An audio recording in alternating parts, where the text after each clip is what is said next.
Hi, everyone. Thank you for joining us today. Welcome to Neurodiversity, Empowering Learning and Employment. This is a total collaboration between Cognassist and FE News. My name is Gavin O'Mara, and I'm joined by Dr. Louise Kowalski. And this week, we're on Reel 7. Cognition and neurodiversity, the impacts in education. So, Lou, I wonder if you could explore this a bit with me.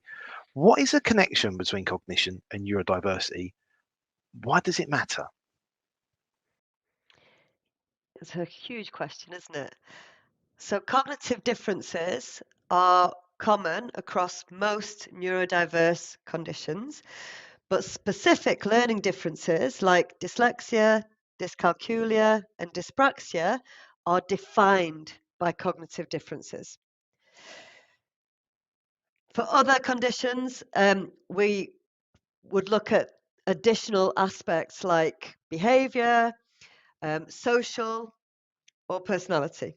Okay, but under this umbrella of cognition, everything does sit.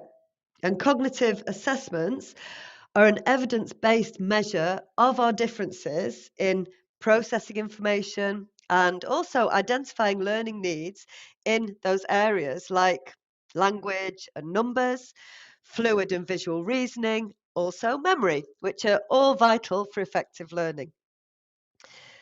By supporting cognitive differences in particular, Cognassist is focusing on one of the highest impact areas of psychological science, and it empowers staff with this understanding for their learners.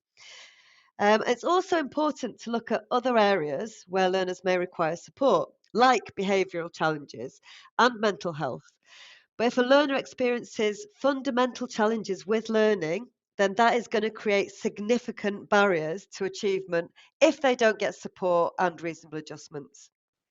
And can I ask as well, we're looking at both learning and employment. So if we're Mm. looking at cognition and neurodiversity in the workplace, and we've looked at previous rules of the benefits of having diverse teams, how can an employer understanding more about cognition and neurodiversity help them? Do your research. The information is widely available now. I'm always going to point people to our website because there's so much on there, both for employers and educator providers. This information isn't difficult to understand. We don't expect everyone to have a degree in psychology to understand it. It's really simple, but the tricky thing is getting everybody on board to implement it. So get out there, read, listen to podcasts, watch YouTube videos, whatever suits your method of taking in information. Talk about it, have discussions, ask people about their own experiences.